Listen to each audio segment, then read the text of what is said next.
Hey there, Grumpy Old Fart here. I'm doing an advanced Dungeons and Dragons advice video. I'm calling it Budget Army.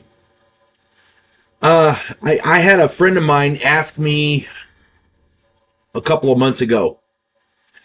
He's running a game. He's in Texas. He was running a game and he was wondering how his players were trying to outfit an army to do something. I don't know what.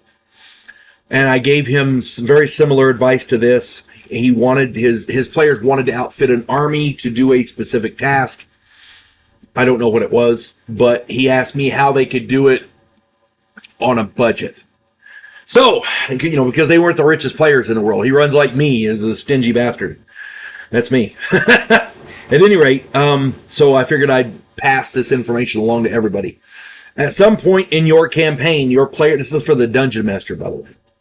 At some point in your campaign, your player characters will want to put together an army for whatever reason. They want to man a fortress, execute a coup or a rebellion, because I did a video on that. Rebellions and coups, I think I called it. They want to organize a defense against foreign invaders or whatever. I mean, there's a myriad of reasons. But for whatever reason, they want to make an army. They're getting people in. The very first thing you got to do with any army, training is essential.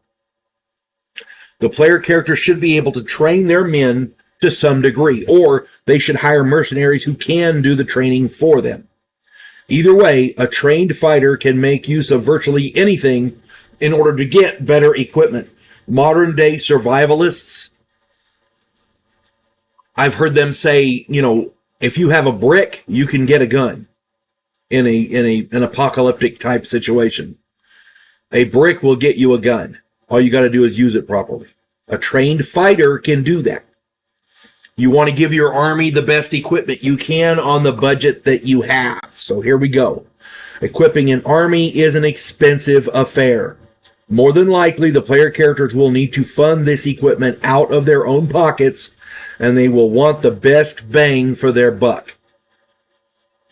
I put together this chart to help you organize this army into a manageable infantry cohort. And I'm only doing infantry. Teaching people how to fight from horseback, like a trained knight or a horseman, is difficult. There are cultures in the world, the Mongols, the Sioux, the Sioux Indians, the American Indians, the Native Americans are another good example.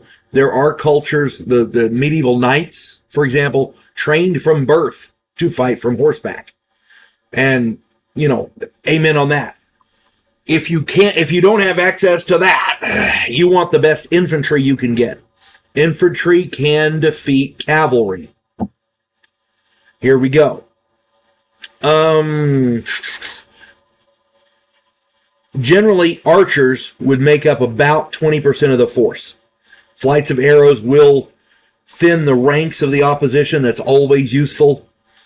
Light infantry would make up about half of the force, 50%. Heavy infantry would be about 25% of the force. And elite infantry would make up the last 5%. That's the way I organized it. It's much more simple than what's described in the Dungeon Master's Guide. But again, if you're on a budget, you want to keep it simple. Now, for the purposes of this, each man in your army has to have the best equipment. So each man is going to be issued a tinderbox, a flask of oil, because he's got to oil his armor and his weapons to keep them from rusting. He's going to have a week's worth of iron rations, a water skin, a blanket, a leather backpack to carry all of his stuff in, and a knife. For those of you who don't understand the difference there, a knife is different than a dagger. A knife can be used in combat, yes.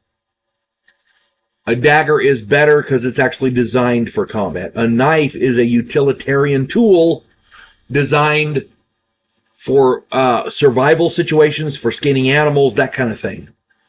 You can cut your food with it. You can skin an animal. You can again use it as a weapon. So it's a utilitarian thing. Every person should have one. I don't go anywhere without a knife.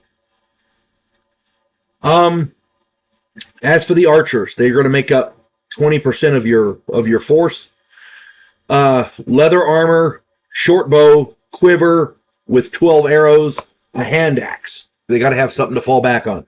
Now, archers being in the back, they won't require necessarily armor, but I figured in case they have to go into combat, they've got a hand axe and leather armor. They're going to be armor class 8. It costs 33 gold pieces. According to the book prices, it costs 33 gold pieces and 6 silver to outfit each of them. And by the way, I'm not getting into pay either. You know, these, you're going to have, the players are going to figure out how to pay their troops if it becomes a necessity. Light infantry is going to make up half of their group. They're going to have padded armor. I do that for a reason. Padded armor. I gave the archers leather armor because it's easier to work a bow in leather armor. Padded armor is a little heavier. It's also warmer. The light infantry has padded armor, a wooden shield, a spear, and a hand axe.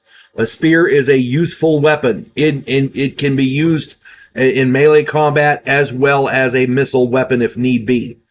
They also have a hand axe to fall back on. They will be armor class 7, and it's going to cost 17 gold and 18 silver to outfit each one. 25 heavy infantry. 25% will be heavy infantry.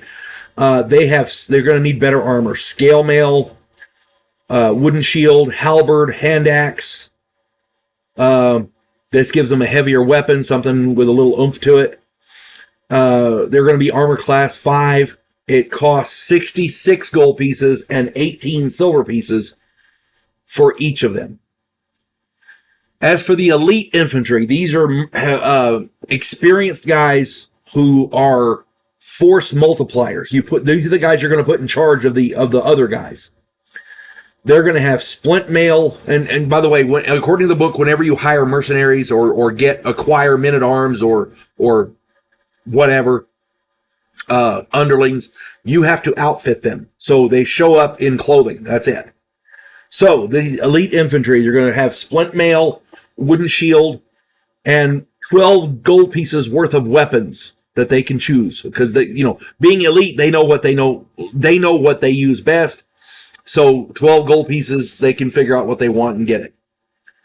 They'll be armor class 3. It costs 103 gold pieces and 18 silver to outfit them. As I said, all these prices and exchange rates are as per the player's handbook, and outfitting an army is expensive. For every 100 men in this army, that's 20 archers, 50 light infantry, 25 heavy infantry, and 5 elite.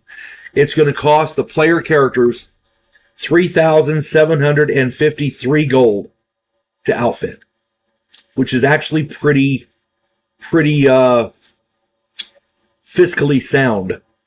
It's pretty cheap comparatively.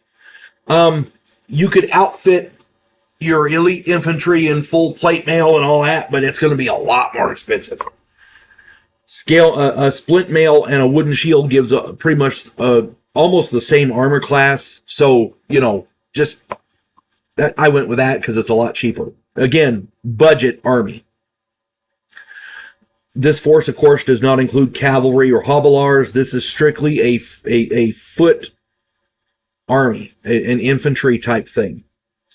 A group of 6 player characters can outfit this 100-man force in this manner for a cost of 625.5 gold pieces each. Armies are not cheap, to be sure, but I believe this is an effective force for a reasonable budget. And for every 100, you just multiply, in other words, if you have 100, this is what's going to cost, 3,753 gold. If you have 1,000 men, tack a 0 on the end of that. If you have 10,000 men, tack another 0 on the end of that. Armies are expensive. But this is, in my opinion, a reasonable budget. Now, what you could include, if the players had the money to do it, each man could also be given a potion of healing as a first aid kit kind of thing. You never know. I'm just saying that's something that could be added later. I did not include it in this because, again, budget army. Healing potions get to be expensive. This can also be used by the Dungeon Master as a force against the player characters as needed. Because the bad guys want to save money too. I'm just saying. No, I don't know too many bad guys who have unlimited budgets. I'm just saying. I hope this helps. And again, I'm not trying to tell people what to do. I'm just trying to give advice and trying to help out the younger, less experienced dungeon masters. And if you don't want to use my advice, amen. The whole point is to have fun, right? Feel free to modify this as desired. Like I said, with adding a healing potion to each person or whatever. You could also, if you wanted to, most military is broken up into small units. And if one person in the unit had the tinderbox, you would only have to, like, for example, you could make every 10th person have a tinderbox. That'll save you a little bit of money. I think pretty much everything else is necessary, but you could also have every other man have a healing potion, that kind of thing. However you want to do it, it's fine. I'm just trying to give you ideas on how to do it cheaply, because again, armies are expensive. And if your player characters are trying to need to have one, yeah, they want to get one out there that's effective but cheap. That cheap and effective is the bane of every military since the dawn of time. If money is no object, you can get whatever you want. If your players are wagon loads of gold with wagon trains full of gold behind them as they go, then yeah, buy whatever they want. But I don't know too many player characters who can do that. Just saying. Hope this finds everybody well. You folks have a good day now. God bless one and all.